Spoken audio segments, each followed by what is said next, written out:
Selamat datang di Deep Dive kita kali ini. Sumber yang Anda bagikan ini membawa kita ke dunia yang unik banget ya, merpati kolong atau merpati tinggian dari Indonesia. Betul, unik dan menarik. Pernah kebayang nggak ada burung harganya bisa sampai, 1,5 miliar rupiah?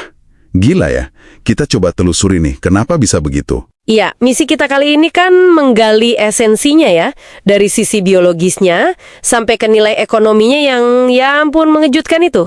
Oke, siap. Dan perlu diingat ya, ini tuh bukan sekedar balapan biasa loh, bukan cuma adu cepat. Bukan ya? Bukan, fokusnya itu lebih ke kemampuan terbangnya yang tinggi banget, terus manuvernya itu loh, yang menukik vertikal, yang presisi, namanya ngejos. Ngejos, oke. Nah, ikatan biologis yang kuat antara jantan dan betina itu jadi kunci performanya si jantan. Kita bakal lihat gimana genetika, latihan, sama aturan mainnya itu saling terkait. Oke. Mari kita bedah pelan-pelan. Istilah kunci dulu nih. Giring keras. Anda perlu tahu nih, ini bukan jenis merpati ya. Bukan jenis. Itu lebih ke kondisi. Kondisi ya? Iya, kondisi birahi puncak, atau bisa dibilang ikatan emosional yang kuat banget antara si jantan sama pasangannya, betinanya. Oke. Kondisi giring keras inilah yang jadi semacam bahan bakar utama buat si jantan biar terbang ngebut, pulang, dan nukik tajam. Jadi kalau nggak giring keras, ya nggak bakal maksimal gitu? Betul, performanya nggak akan keluar sepenuhnya, nggak bakal ngejos. Nah, bedanya sama merpati balap biasa apa dong? Kan sama-sama balapan. Beda-beda banget. Merpati balap biasa itu kan fokusnya kecepatan horizontal ya. Terbangnya rendah aja, mungkin cuma 3 meteran gitu. Oh, rendah ya? Iya, nah kalau merpati kolong atau tinggian ini, ya namanya juga tinggian, terbangnya itu tinggi banget. Seberapa tinggi emang? Bisa 1.500 bahkan 1.800 meter. Setelah dilepas dari jarak sekitar 800 meter sampai 2 kilo. Wow, tinggi banget itu.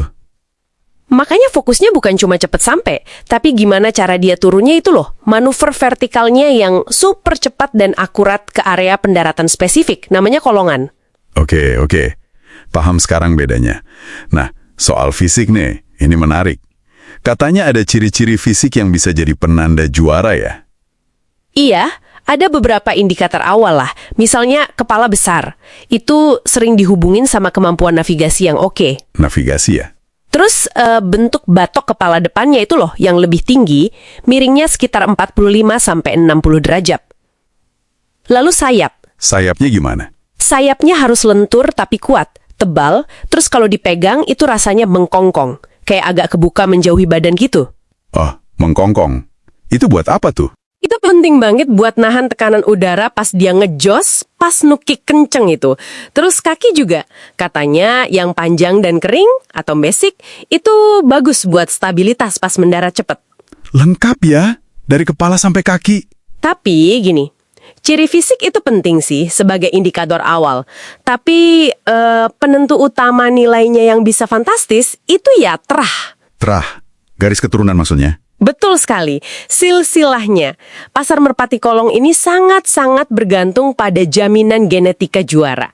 Seringkali ada sertifikatnya, segala macam. Jadi harga 1,5 miliar itu bukan cuma karena burungnya jago sekarang, tapi karena potensi nurunin sifat juara ke anaknya gitu. Nah, itu dia poinnya. Bisa dibilang gitu, performasi burung saat ini memang jadi bukti kualitas genetiknya.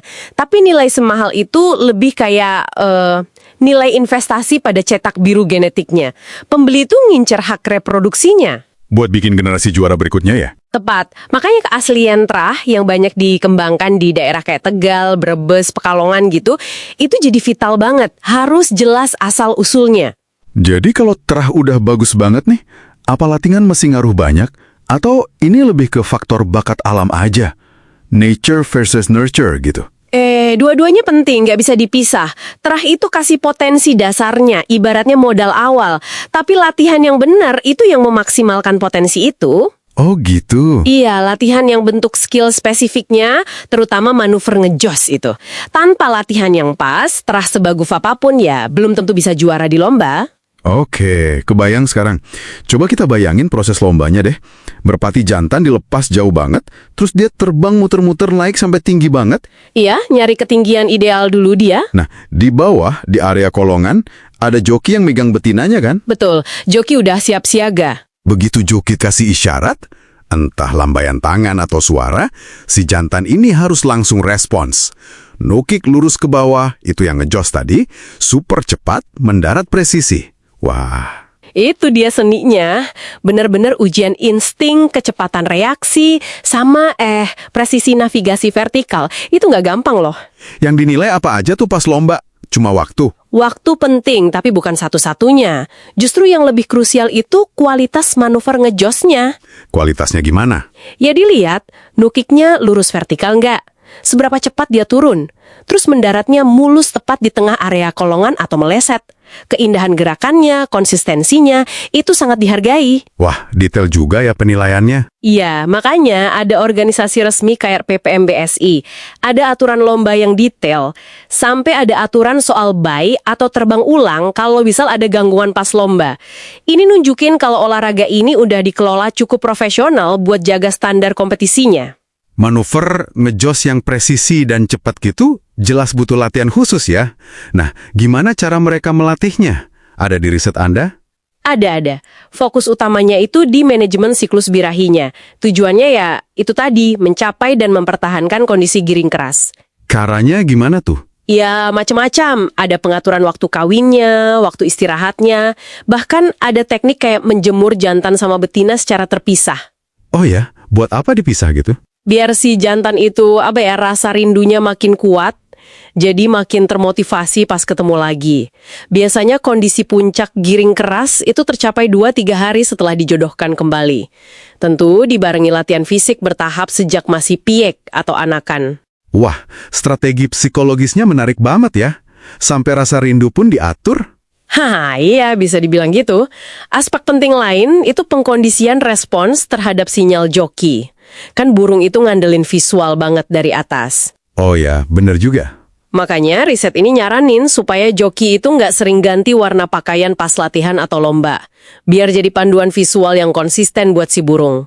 Bahkan asisten joki pun disaranin pakai warna seragam. Sampai segitunya ya. Iya, ditambah lagi membiasakan manggil nama merpatinya keras-keras pas ngasih makan. Itu nanti jadi sinyal panggil auditori yang efektif pas lomba. Semacam pengkondisian klasik gitu biar respons kognitif burung buat ngejos makin cepat pas denger panggilan atau lihat sinyal joki. Jadi kalau kita simpulkan nih dari deep dive kita, merpati kolong ini emang fenomena yang luar biasa ya. Ada campuran tradisi lokal, pemahaman biologi perilaku yang dalam banget, giring keras tadi, terus tuntutan atletik yang ekstrim, ngejos, valuasi genetik, trah yang gila-gilaan tingginya, sampai ada ekosistem kompetisi yang rapih. Benar, harga fantastis itu ternyata cerminan dari nilai aset genetiknya ya. Betul. Ini jelas udah bukan sekedar hobi lagi, tapi udah jadi industri peternakan yang sangat kompetitif. Genetika itu jadi komoditas utamanya. Iya, setuju. Nah, sebagai penutup nih, mungkin ini pertanyaan menarik buat Anda renungkan juga di rumah. Dengan fokus yang segede ini pada genetika dan nilai ekonomi yang fantastis, kira-kira gimana ya masa depan olahraga tradisional ini? Khususnya dalam menyimbangkan antara upaya memaksimalkan performa kompetitif dengan aspek kesejahteraan hewannya sendiri. Pertanyaan bagus itu. Sesuatu untuk kita pikirkan bersama ya.